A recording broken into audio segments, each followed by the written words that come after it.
Welcome back to the Blindsiders. I am Ben and I am joined here by Brian, and we are going to be talking about episode number 8 of Survivor 44. But before we do that, we'd be remiss to blow over the fact that we had a loss within the Survivor alumni kind of community family, whatever we're going to call that. Unfortunately, Keith Nail from Survivor 29 and 31 passed away this past week from very fast acting cancer from what we were able to glean from articles and information that was shared by his family, which is sad, of course. I mean, Keith is probably one of the better modernish characters that we've had. He's like a very nice guy, very very sad. I was kind of shocked when I saw it. I didn't really fully believe it at first. I had to like double, triple check information. So yeah, it's really sad. Keith, I would say, like you said, one of like the rare players in the more modern era that kind of became like almost a legendary character. He really left an impact. He left so many funny quotes, stick to the plan, that I think his opening confessional in Second Chance where he says, like, my friends ask me if Survivor's fun. Heck no, Survivor's not fun. Going on a cruise is fun. Like, to paraphrase, just so much fun, and someone who I think both of us would have, been delighted to see play again. But yeah, obviously thoughts and prayers to his family and loved ones, and just such a bummer, man. Life's short. Yeah, I mean, I always like kind of loosely compared him to like the modern version of like a Big Tom, and they actually have the exact same placements in fourth and fifth. Yeah, and they're both like somebody who I think very underrated in terms of like as a strategic player, both in their seasons and from an outside perspective. But in both seasons, like Keith was like definitely in there with a shot to win if like certain he was right there, like bounced different ways. I think that like I think he's definitely properly rated as a character, but potentially even underrated as a player. Yeah, I know we talk a lot about like, just stuff has to go like perfectly for different players to be contenders and different things. Keith was definitely the type of like player who like 10 out of 10 times that man was going to have a shot at the end, to like, whether he was going to be able to pull it off or not. He didn't in his 2 times, but like you said, he was in it right there to the very end. And yeah, just sad. And I know, I think actually in recent times people have started to come around on San Juan del Sur. I know you and I have been like big champions of it like forever, so definitely go rewatch that season. It'll make you feel good. For one, obviously the season's great, but 2, enjoy all the greatness that Keith delivers there. Absolutely. So I guess moving toward the episode here, I actually really enjoyed this episode. We obviously spent a lot of time last week, the 3 of us, kind of ragging on the season and ragging on that episode in particular and the twists and everything to do with it. But I think, like, if anything, this episode kind of proved our point, which is that, like, if the show just gets out of its own way, it can actually produce like pretty solid, and pretty solid, entertaining product. Like, I think this is like among the better episodes of the season. Yeah, I 100% agree. And, I liked Matt a lot, and I certainly did complain about him going out. But him going out really was like the optimal of like the 2 people who could go out in that instance, just because it didn't mess up the Soka numbers so much that they couldn't do anything. And it like still allowed this Ratu versus Soka war that was brewing at the beginning of the last episode to actually come to fruition in this episode, with Tika playing the middle very well, and really like delivering a fun and interesting round of Survivor. Yeah, I mean, look, I think that I think something else from this episode that I really appreciated was this is the first episode where I came away from it like really feeling confident that I understand what's going on. Right? It's so crazy. There's Yeah. some things like Kane being like 100% Mhm. Ratu strong, and I was like, Oh yeah. huh, okay, I guess that's just how he is right now.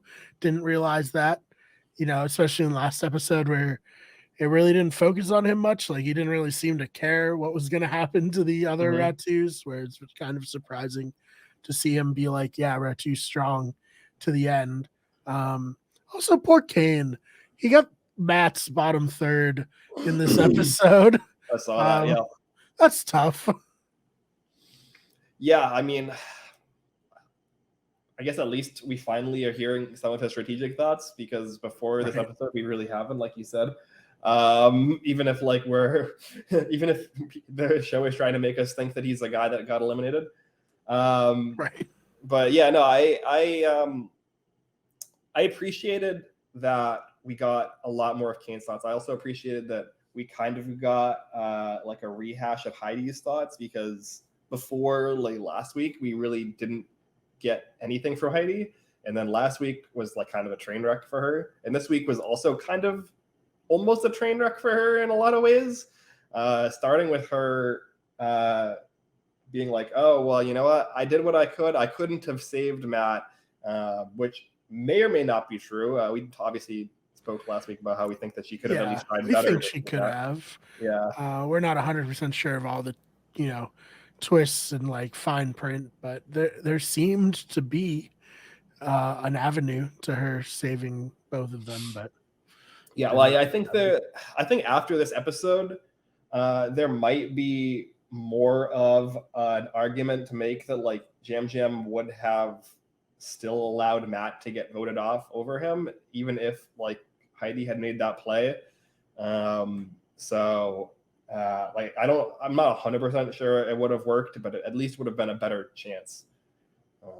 And it would have at least potentially forced the extra vote to get burned, which is still out there. Yeah, which was a good part of it. But yeah, she obviously didn't feel the same way we did about the opportunity to do stuff. And we're actually getting to hear from Heidi a little bit now, which is good. But it's also a little bit like, oh, okay, yeah, you're not that great at this game.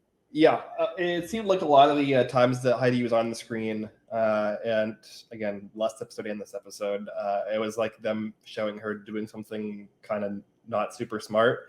Obviously, later on, we get her leaking the idol for like no cogent reason, in my opinion. And even she's vocalizing as she does it. I probably shouldn't be saying this, but here is this information that I openly admit I should not be saying right now. So yeah, not great, but I did appreciate the first like basically up until the challenge started, this kind of stage setting of it's going to be a war, right? You have Brandon, Lauren, Kane, and Jamie on one side. You have Danny, Franny, and Heidi on the other side, and then you have this like newly named, I guess, Three Stooges alliance in the middle of Carson, Carolyn, and Jam Jam. That are like the swing block between the two sides. And this is like when the show first pitched a 3-tribe format headed into the merge without a swap or like a collapse into two. Like, this is kind of what people expected would happen at some point, right? Where it's like three very split groups, like basically a third of the merge tribe is a tribe, and it's like two of the tribes are going at it and the other tribe is kind of in the middle playing both sides. And this hasn't really happened that often from what I can remember in terms of Survivor. So it's a newish dynamic. Yeah, I other than like the new age, I can't even think of when we've had like three tribes merge like this. In Heroes, Healers, Hustlers, did these swap to 3 tribes again from 3 tribes? I can't remember exactly how that one worked. 'Cause I know there are a few players who never went to tribal on that season before the merge, right? Yeah, I think like maybe Jessica didn't or something like that. I think Jessica and Cole maybe, yeah. But yeah, I can't remember the exact situation there. Mhm. But the post merge kind of dynamics weren't really like super clearly delineated the way they are now. Like the closest I think would be like Philippines, where it was like very clear. Calabao, was it Calabao? Yeah, Calabao was Benner's Ten, tribe, and Tandang was Lisa's. Yeah, and then you have not the other person, Lisa, Lisa's tribe. Abby Maria's. Abby Maria's tribe is much better. Yeah, that was Abby's tribe. And you had Malcolm and Denise kind of in the middle, like playing both sides a little bit, and like bouncing back and forth before like eventually like mostly siding with Tandang. So yeah, that's it also gave like one of the greatest tribals, the Jeff Kent tribal. That was incredible. Like still to this day, I hold that as one of my favorite Survivor viewing experiences because it was just like so fun and so chaotic and like it was just so good. And then this was a good episode too. So hopefully we'll get, if we have to do these 3 tribe formats, hopefully we get more stuff like this. Yeah. So I guess something else I noticed in this episode is a lot of kind of foreshadowing of things happening the opposite of what people were saying. So like in Kane's confessional, he's like, there's no way we can screw this up. One of us is for sure winning, otherwise we threw. And it's like, okay, well, I mean, that's pretty much telegraphing that none of the 4 of them are winning, and they're probably going to lose the vote in this episode, right? Like, right, yeah. I don't know. That felt very obviously like telegraphed to me. I don't know about you. Yep. And then we had Lauren being like, well, I'm the weak link, so no one wants to side with me. And then she won. That's pretty epic.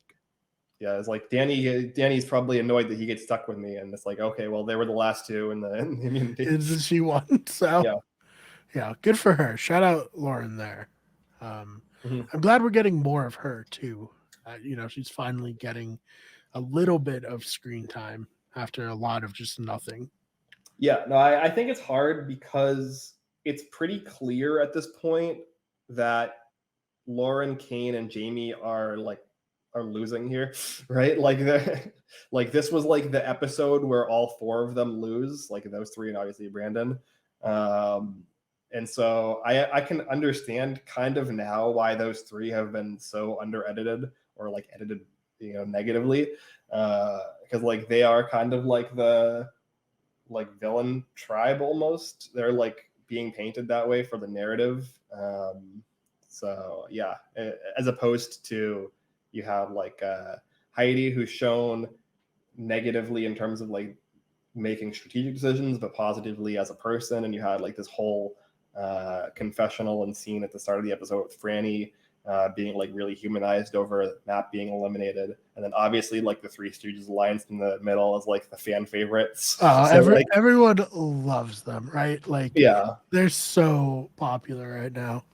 Yeah, so like kind of by default, people like Lauren and Kane and Jamie are gonna be like the bad guys because there's no one left else to be the bad guys, and they're the losers. So right. So yeah, it's kind of a tough spot to be in because Lauren does seem very likable, and I think if she got more screen time, would probably be a more liked player and character on the show. But it doesn't feel like the show super wants us to root for Lauren because she's going to get destroyed. Right. She's got the extra vote still, but I don't know. I don't know how it's gonna shake out for her.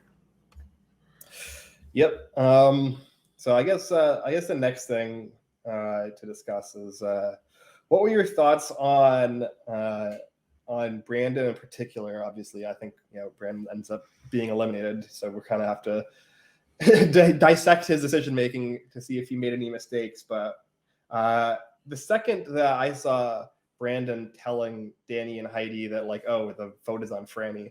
I was like, why?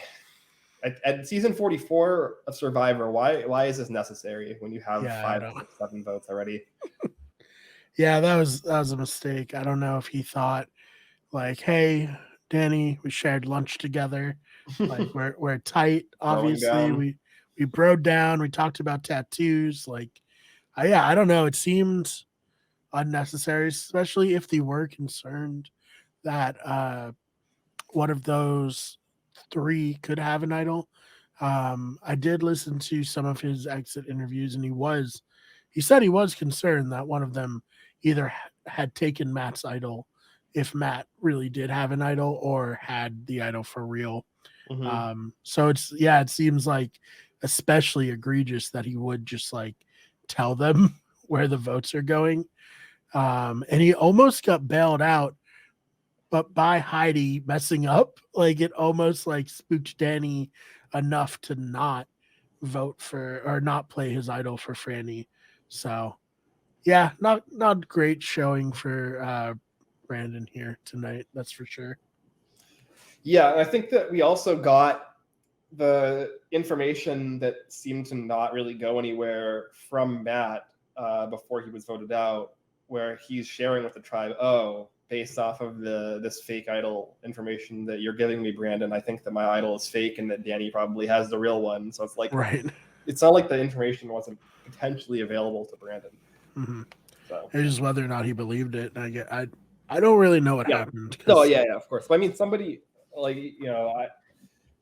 whether you think that like Matt had the idol, like there's like a relatively decent chance that Franny was gifted it somehow, or like he left it with her, or like we know that Matt didn't have his bag. Like I don't know how that works. I think that idol is still dead if it's like in your possession, even if like you leave it on the beach. I don't think like. I feel like production must take the bag if you get voted off with your stuff there. Maybe not. I mean, we've had, Yule brought Penner's hat from camp back to him, but that's different than like an idol. I think the idol's dead. Yeah. Like no one was going to dig up JT's idol in Game Changers after he got voted off, right? Right. So, so I mean, like, regardless, even if there's like a 10% chance one of them has an idol, there's like no reason to tell them the real name. Like there's no upside at all. Yep. Yeah, even if you want to like play it like, I'm just going to be upfront with you, like, we're going to vote for one of you. At least like keep it that vague, right? Yeah. I mean, it's just...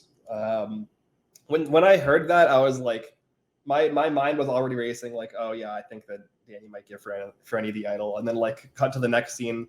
Danny's having a conversation with Franny, saying, or having a conversation with Heidi, saying, "I have an idol and I want to use it on Franny." It's like, okay, I mean, I could have told you that.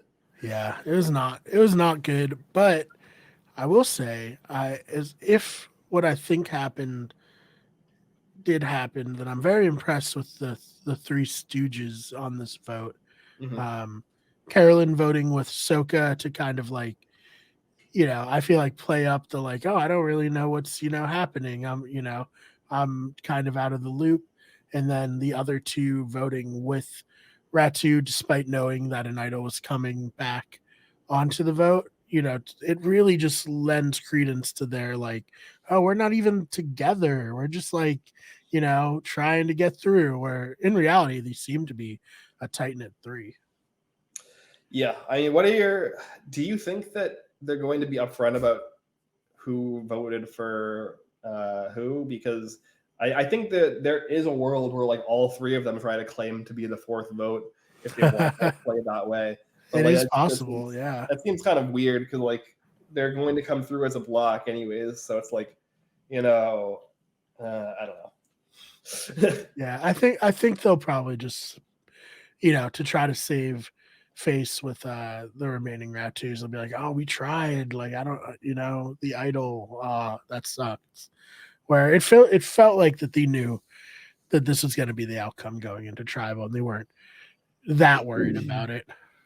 Yeah, I mean, I was kind of trying to read faces because, like, Jam Jam's face during the tribal council after the idol play and all that, like, he seemed surprised, even though he was explicitly told that that was going to happen. So I was trying to piece together if he was like acting surprised or if he just like hadn't believed it Yeah, or I think what. it was an act. I think he was Okay. doing like oh my god, I can't believe that Mhm. happened.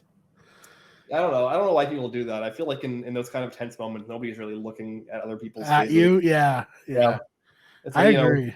when somebody's getting idled out, my eyes are going to be on Jeff and on the votes, and not like Mhm, going like, who's acting a little bit sus around here. Make mhm. sure who's putting it on a little bit too much. Yeah. The only time I'm ever looking at everyone is like if it's a flip, someone flipped. Then Mhm. I'd probably be looking like, which one of you motherfuckers Yeah, flipped? yeah. No, when there's like explicit information to get out, and not just Mhm. like who knew this was the plan. Right. In like broad sense. Also, like I think looking at people when determining whether or not you want to play an idol or advantage is kind of underrated. I think a lot of people have caught on to doing that more in like more of the recent times. So Yeah, it seemed that the Ratus were pretty stone faced despite like it coming on them. None of them gave like a big reaction when Danny played it at all. To the yeah, I point mean where it I could was have been like, editing. oh, yeah, it could have been. Yeah, you're totally right. Maybe it was. Because I Yeah, feel like I wouldn't have kept a poker face in that moment. I probably would have been, a little like, damn it, I can't believe this. Yeah. yeah. No, yeah, no, because I thought that too, because I think that I think it might have just been editing to make the viewers think for like a split second they did flip the vote to Danny, because like Brandon and Lauren like looked at each other and like kind of give a little smirk, and I was like, what? Yeah. why are you smirking that you just got caught? Yeah. We fucked up. Yeah. We are screwed right now. Mm-hmm. We just pissed away our advantage for sure. Um, yeah. I guess probably I kind of want to talk a little bit about Danny. He's kind of like the face player of the episode here. I'm not really sure what we're supposed to think about Danny. I don't know what. Like maybe I'm reading too much into the fart joke, but like it feels like the show is trying to get us to simultaneously not take Danny seriously and like are trying to sell him as like a strategic mastermind. Yeah. So I don't really know. What are your thoughts? So I saw a quote today that like Jeff Probst said that he like tries to like Yeah, watch Survivor through the eyes of a kid, yeah, and I was like, that definitely explains the fart joke. yeah. Their kids loved that, I'm sure.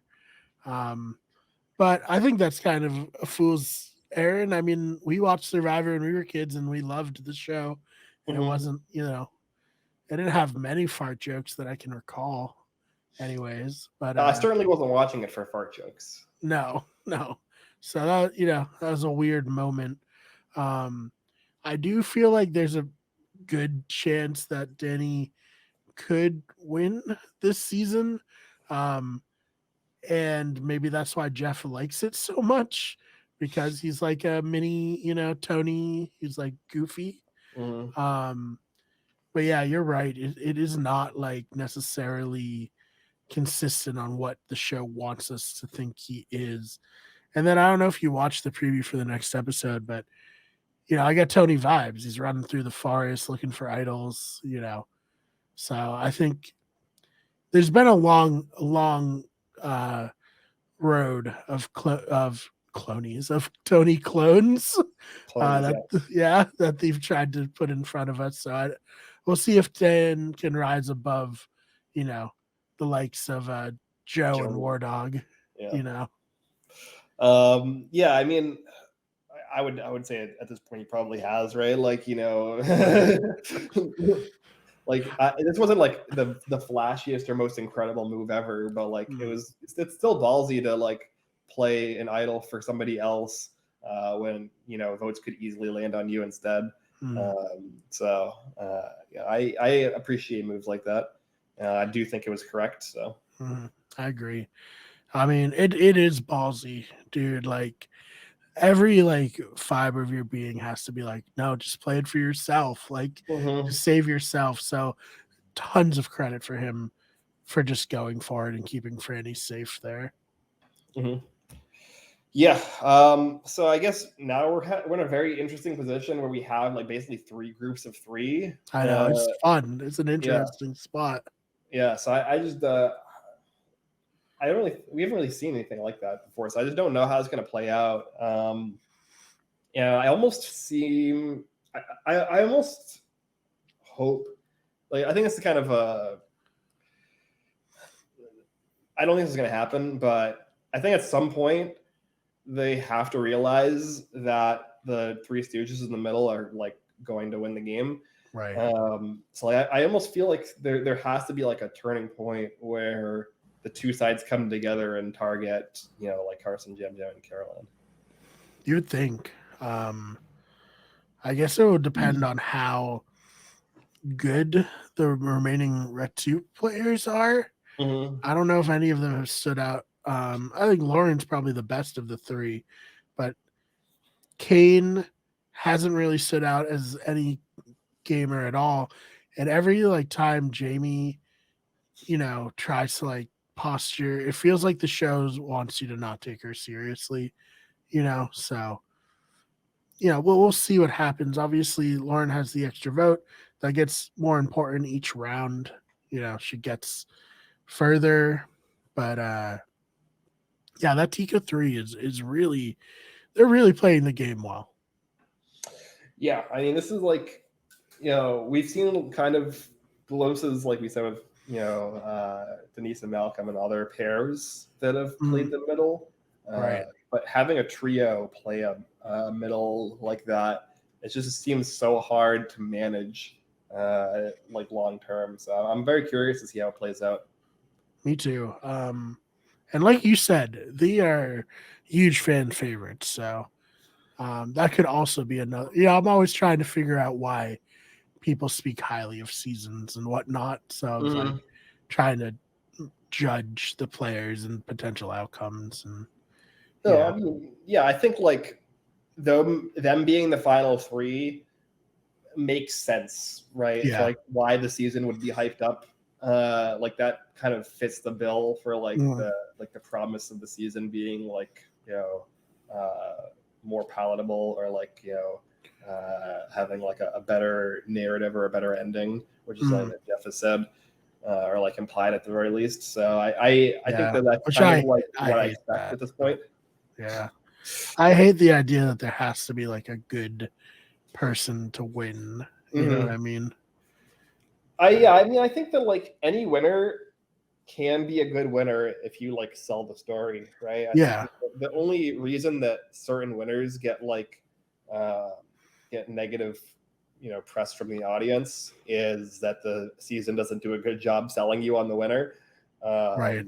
And like obviously it's going to be harder for some winners than others. Like, obviously like we mentioned before, like a Tony, both of his seasons that he won, like it's very easy to craft that story to make him look like the winner of the season, as opposed to like, obviously if the show did a horrible job when somebody like a Natalie White, and then like, you see like the lashback against Michelle, or like even somebody like an Erica, because the show doesn't really put the effort into to like sell the story, or even Gabler, right? Like Gabler last season, there was like they did not sell Gabler's win super duper well. It's a little bit of an understatement. So yeah, I think that's probably like why, like more so than like it hasn't been an easy story to consume. The show hasn't put on an easy narrative to follow. Right. Yeah. I mean, and it's a real disservice because then you get jerks like me coming on podcasts and being like, Gabler's terrible. I hate this season. Like, which is maybe not fair to Gabler, but also I can only talk about the show, right? It's not a personal attack on Gabler. It's more of just attacking the narrative. And then like with Erica, you more just kind of feel bad because they really gave her a bum edit for someone who wins the game. our first winner in 2 years. It should have been more of like not a coronation, but like just giving her more visibility. Yeah, they should have, shown her pre-merge more than twice. Yeah, right. And one of the things literally was just like, well, if we lose, Erica's getting voted off. Mm-hmm. And that was like her only storyline in the pre-merge, which is terrible. Yeah. Well, yeah. So I think that like that's kind of my read right now. Obviously, like reading the narrative for these modern seasons has been wildly difficult because they're very much all over the place, and a lot of the times they'll like completely change the story that they're trying to tell, like in the finale. Yeah, we've seen it multiple times. So yeah, it's hard to really tell. But I do think that like it's probably one of the Three Stooges. If not, then I can't really see anybody other than like maybe Franny or Danny. Like those are the only other two that like have any cogent story at all. Yeah. So that's kind of where I'm at. I agree totally. Yeah, still hoping for a Carolyn win. I think that'd be fun, but I'd be fine with Franny winning, or really any of the Three Stooges, and then Danny, also fine, whatever. Yeah, I think that like in order for Danny to win, he would probably have to like play a really, really well done game going forward, because it seems like he's very much like making a play like this, the final 10 is going to put a target on you. So it's just going to be hard for him, I think, to get into a position to win. So if he does do that, it's probably going to be very impressive. So that would be my only thing, is that like any narrative that ends in him winning is probably going to be really good. But yeah, obviously, like I've been all in on Carolyn winning. Mm-hmm. Yeah, I think should be fun, and she's been fun on Twitter. I don't know if you saw, she got in a little beef with Russell. Said I've always preferred your nephew anyways, which is very funny. And insane, but funny. And then another roast I really enjoyed was he said something and she just posted pictures of him getting voted off, which is good stuff. Also, like that did make me kind of pause for a second and be like, okay, well, she doesn't get voted off. Yeah, is this like a coded spoiler that she doesn't get voted off? Because otherwise, that would kind of look goofy. I agree. A few weeks. Because real easy for him to throw it right back if she does. So I'm also pretty convinced she doesn't get voted off this season. So it's just a matter of like wins or loses the final trial. Exactly. But like I already thought that. Like I thought it was right. Like I've been pretty locked in for a bit that Carolyn's going to be in the final three. It's just a matter of whether she wins the vote or not. So yeah, we've come a long way from the first half of the first episode where I was like, damn, I think she's the first boot of the season, to now it's just like, yeah, no, she's going to be in the finale for sure. Well, yeah, I mean, it's kind of been her narrative though, right? Like, because I think that they tried to set that up even in the first confessional with her, where it's just like, one of the first times we're really kind of breaking that fourth wall and like hearing a producer talk to a contestant during a confessional to like really set the scene for like, this is who Carolyn is. Like she needs to be like, kind of like, she's so out there. She needs to be like kind of walked through how to introduce herself to the camera and then kind of growing from there to be like a great player. So yeah, it should be fun to see where she ends up for sure. Anything else from this episode? Oh, that net part of the challenge, nightmare. I would not want to do that at all. Yeah, I mean, I brought this up the first time that we had that challenge in the podcast. It's a really, first of all, it's like not good TV. I can't even follow what's going on until they pop out. So like I don't know who's in the lead. I don't know. Like obviously it was very clear that Carolyn was way not in the lead because they're struggling and not moving. But like, I couldn't tell at all the other four teams who was doing it faster or better. and it didn't matter. So Right. I didn't even pay really close attention. Maybe that was the issue, because it was clear that Carolyn and Carson were going to be out first. But yeah, it's just horrific. It's like a tier below the like water torture from Nicaragua. Yep. It's like, what? Just do the challenge where they're like hooked to a post and they have to like climb over it and under it, and then, like you said, we can tell how far along people are. Yeah, I mean, I just don't. Why not just do the full, or like, I don't know, this like the whole like tiered staged challenge thing with pairs, like it just seems so unnecessarily complicated again. Like where we've talked before about how like Survivor modern seasons have like taken things that should be simple and made them complicated for no reason. And yeah, the pairs challenge with multiple stages is kind of one of them. Yeah, I don't mind multiple stage challenges, but yeah, Yeah. you're right. It doesn't need to be this many, or the pairs. That's such a weird twist. Yeah, I mean, it frankly, I think that like even if they did that final stage with all 10 of them, Lauren is probably in there with a pretty good shot of winning. Yeah. So it ultimately doesn't even matter. But it seemed like a lot of waste on the screen time, even though we got like pretty good use of the rest of the screen time for the episode. Yeah, it was a lot. It was long. Yeah. Long ass challenge. I feel a little bad that Carson was sick and he still had to go into the mud for like a minute. Yeah, It's I like, don't know at if that I would have point, done that. I don't think I would have either.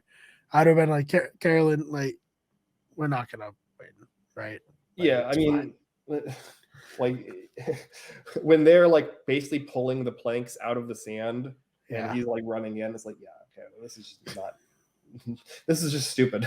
And then everybody has to come over and like kind of like give a sad applause to him for trying and then like help him out. Yeah, terrible. Yeah, I like the ending part of the challenge though. I like that challenge. They should do that more on Survivor.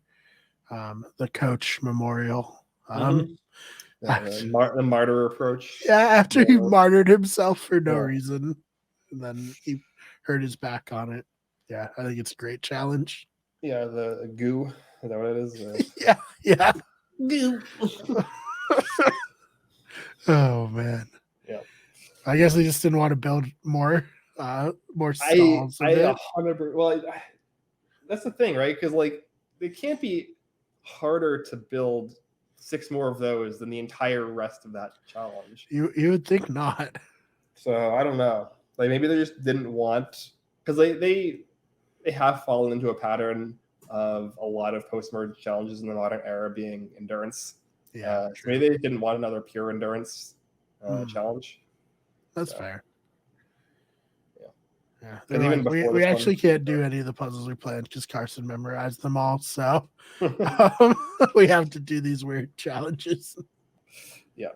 Because I mean, like we had like last episode was the first real individual immunity, because the first one was like the fake, the non-hourglass version of the hourglass twist, and that was a pretty standard endurance challenge. So yeah, it is hard. I understand, like, you know, without making a bunch of huge rig challenges for 10 minutes of a segment on an episode, the endurance challenges are way easier to build and way easier to run, and they make good TV most of the time. So I understand why they lean on them, but yeah, they got to get their, transitions, the wipes and the fades in, and the elapsed time forming in real time. Yeah, Jeff gets to talk about digging, and this is why you're on Survivor, and it's all good.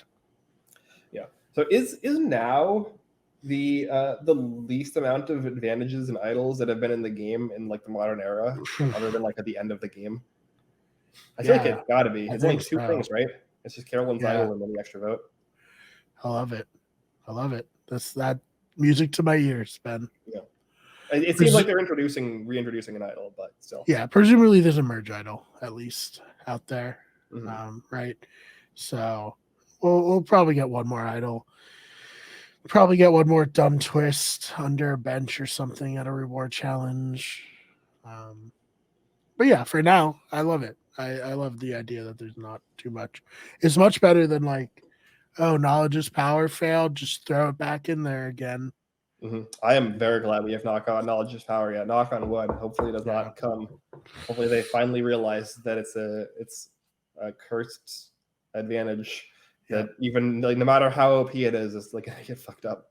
Yep. I guess there's an idol nullifier in season 42 that we didn't see, so I guess maybe that could come in again. But yeah, we'll have to wait. We'll have to wait and see if one, it comes in, or two, it factors into the story at all. Yeah, I mean, I don't know if an idol nullifier even would have mattered here, because it's like if they thought there was going to be an idol play on Franny, they probably would have, not told everybody that they were voting out Franny. Right. Yeah. We still got Jamie's fake idol that's almost certainly going to be played and not counted, right? Well, you would think, but we've gotten so much content about like other fake idols or other advantages that like we've kind of been drilled into our heads like, oh, these are important, and then they just kind of fizzle out and never matter. So that's true.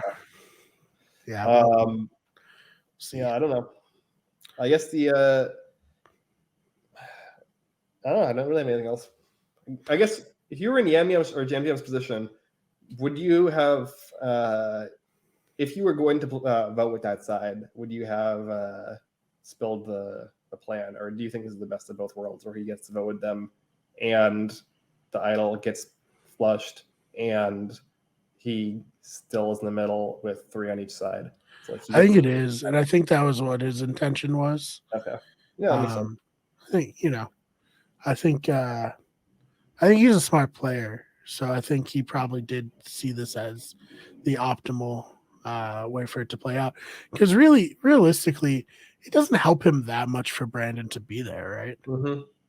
Like Brandon's someone who he can afford to lose, maybe even gain by him being out of the game. And then, I think there's always a little silver lining if someone who you're on good terms with gets idled out and you're on the side with them, where it's like, oh man, I'm sorry that happened to you, but we're still close, right? Like I didn't have to vote you off. The very famous Jeremy and Savage, where I think Jeremy caught a huge break by Savage getting idled out at the merge there.